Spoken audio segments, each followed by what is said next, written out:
Eh bien salut tout le monde les amis, j'espère que vous allez bien, j'espère que vous êtes en forme. Aujourd'hui news XXL, on a plein de choses à se mettre sous la dent puisque malheureusement je n'ai pas pu vous sortir de vidéo news lors du début de semaine. Voilà, j'ai préféré mettre une autre vidéo en avant à ce moment-là et il y a énormément de news qui sont sorties. Donc c'est pour cela, attachez-vous bien les amis puisque là on va parler de plein de monde, de plein de choses.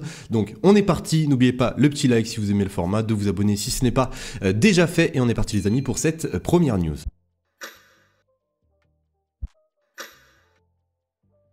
Alors on commence par du léger comme d'habitude, donc nous allons parler des dates de présentation des F1 2024, puisque oui, plusieurs dates sont sorties et on a même eu une livrée, voilà, une livrée surprise de la part de McLaren. Pas plus tard qu'hier, McLaren ont annoncé, enfin plutôt ont dévoilé leur livrée pour cette saison 2024. Je vous laisse vous faire votre propre avis, moi je rentrerai un petit peu plus dans les détails le 14 février prochain. Pourquoi le 14 février prochain? Puisque là nous pourrons enfin voir la vraie McLaren, puisque oui, hein, cette livrée est juste une chocar. Voilà. D'ailleurs, en parlant des dates de présentation, et là on enchaîne avec la deuxième news, et je vous conseille vivement de sortir votre petit agenda. Alors pour Williams et Stake, ça sera le 5 février, pour Alpine le 7 février, pour Aston Martin le 12 février, pour la Ferrari le 13 février, pour Mercedes et McLaren, ça sera le 14 février.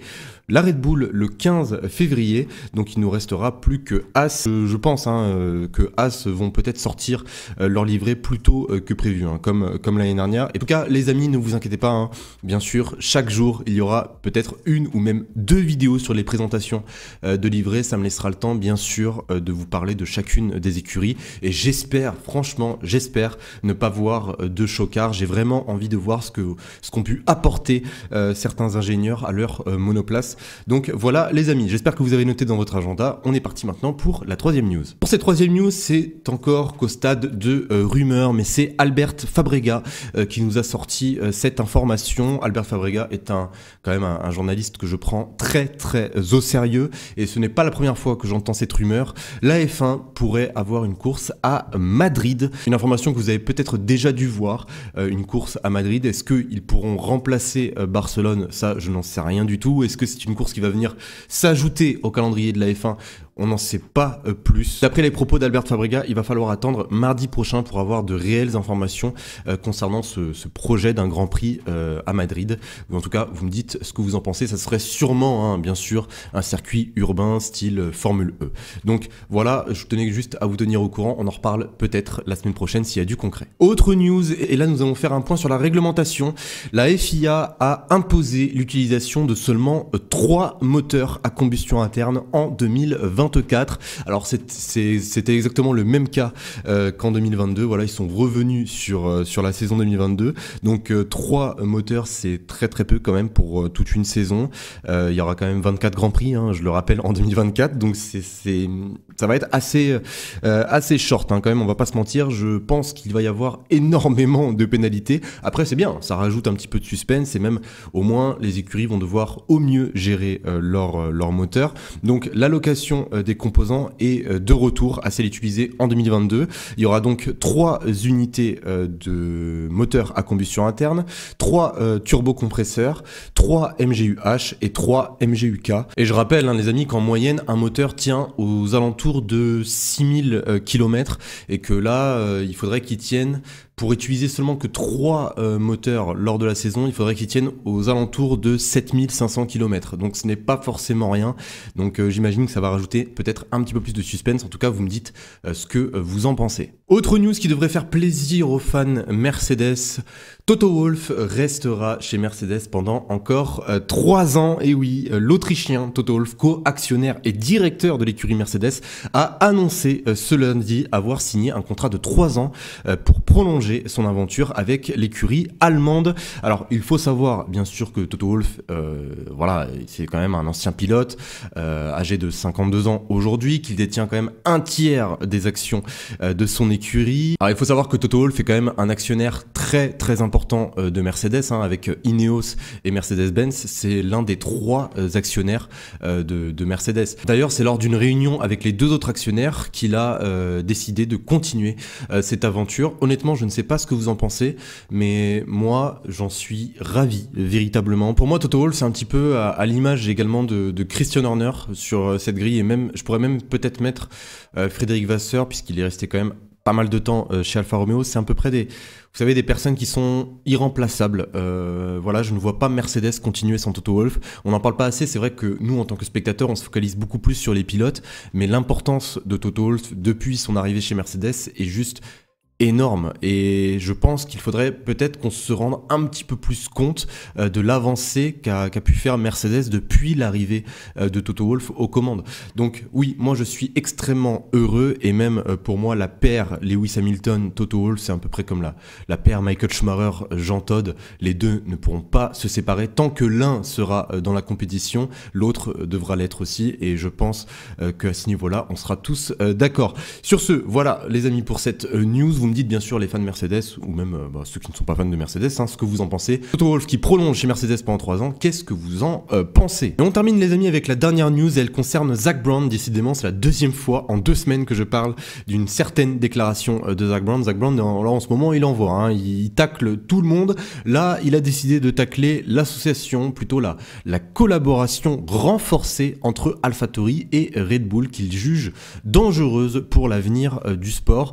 Alors, pour ceux qui n'ont pas suivi depuis quelques temps, depuis le fin 2023, Red Bull et AlphaTauri se sont énormément rapprochés. Voilà, l'équipe italienne AlphaTauri, qui va d'ailleurs changer de nom la saison prochaine, va de plus en plus collaborer avec l'écurie mère, son écurie sœur Red Bull. Donc ce rapprochement peut poser certains soucis. Et je rappelle d'ailleurs que cette association entre les deux équipes a été de plus en plus mise en avant depuis la mort de Dietrich Mateschitz. Il y a eu un total remaniement en fait de la structure managériale qui a été entrepris. Il y a eu l'arrivée également de Peter Bayer en tant que PDG, et également le recrutement pour 2024 de Laurent Mekies au poste de directeur, qui va d'ailleurs succéder à Franz Tost. Et mis à part cela, Red Bull ont décidé de se rapprocher d'AlphaTauri, tout simplement pour également gérer les dépenses de la deuxième équipe, et également, bien sûr, améliorer les performances. Et depuis fin 2023, AlphaTauri dispose également de la soufflerie de Red Bull, et même de certaines pièces. On a pu le voir notamment dès le Grand Prix de Singapour. AlphaTauri ont pu utiliser l'aileron arrière de la Red Bull, et d'ailleurs on l'a vu dans leur performance, ça allait beaucoup mieux, et s'ils n'ont pas terminé 10e lors de cette saison 2023, c'est en partie grâce à cela. Et s'il y a une équipe B, en l'occurrence AlphaTauri, qui vient tout dominer aux côtés de Red Bull, l'équipe A, ça peut poser de réels problèmes en termes sportifs. Donc Zak Brown, lui, ça le dérange qu'il y ait cette collaboration renforcée. Donc l'américain a lui-même cité: ce sur quoi j'aimerais que nous nous focalisions en tant que discipline, c'est là où on se situe sur le plan réglementaire concernant la copropriété des équipes A et B. Je crois qu'il s'agit d'un grave problème pour l'équité de la discipline. Pour les fans, c'est la raison pour laquelle ce n'est autorisé dans aucune forme de sport majeur. En gros, il parle bien sûr de la multipropriété qui, dans certains sports, est un sujet assez récurrent, notamment le football. D'après ce que j'ai compris, AlphaTauri déménage au Royaume-Uni, ce qui, je pense, va profiter aux deux équipes. Donc ces équipes A et B et cette copropriété qui est à un tout autre niveau en matière d'équipes A et B, c'est une grosse inquiétude pour nous concernant la santé de la discipline et l'équité du sport. Quand ces règles sur la coopération entre équipes ont été mises en place, la discipline était totalement différente. Il y avait un écart immense entre des gens comme nous qui avions d'énormes budgets et les plus petites équipes. Désormais, tout le monde est quasiment au plafond budgétaire, voire au plafond tout court. Je pense donc que tout le monde joue avec une batte de la même taille, pour utiliser le jargon du baseball, et que ce n'est donc plus nécessaire. Cela pourrait donner à quelqu'un un avantage injuste, et je crois que c'est un sujet duquel le sport doit s'emparer rapidement. Donc voici les amis les propos de Zak Brown. Maintenant je vous pose la question, est-ce que cette association, est-ce que ce rapprochement renforcé entre les deux équipes Red Bull et AlphaTauri peut poser problème à l'avenir? C'est vrai que cette question n'est pas revenue sur la table quand Red Bull ne dominait pas et que Toro Rosso ou AlphaTauri n'étaient pas forcément ultra proches d'eux en termes de développement, en termes d'usine, en termes de localisation. Tout simplement, c'est vrai que ce n'est pas arrivé sur la table. C'est vrai qu'il y a d'autres d'autres associations, voilà, notamment celle par exemple entre Ferrari et Haas, mais c'est sûr que pour cette association entre Red Bull et AlphaTauri, on a vraiment l'impression que c'est quand même assez proche, hein, et que ça va le devenir de plus en plus au fur et à mesure des années, et que peut-être un jour ça pourrait poser problème. Vous imaginez 4 Red Bull, enfin si par exemple ils partent dans l'optique de copier 100% la Red Bull et que Red Bull donne 100% de leurs moyens à AlphaTauri, 4 Red Bull sur la piste, ça peut faire très mal. Donc dites-moi ce que vous en pensez, les amis. Est-ce que selon vous, vous êtes d'accord avec Zak Brown? Est-ce que à l'avenir cela pourrait être dangereux pour le sport, ou est-ce que pour vous il y aura toujours une différence entre Red Bull et AlphaTauri, et que surtout AlphaTauri n'arrivera jamais à atteindre le niveau de performance de la Red Bull, même si la coopération et le rapprochement est de plus en plus proche entre les deux équipes. Sur ce, les amis, j'espère véritablement que cette vidéo news vous aura plu. Si c'est le cas, n'oubliez pas de la liker, de vous abonner si ce n'est pas déjà fait. Sur ce, on se retrouve très très prochainement pour une nouvelle vidéo, et je vous dis à la prochaine. Salut tout le monde.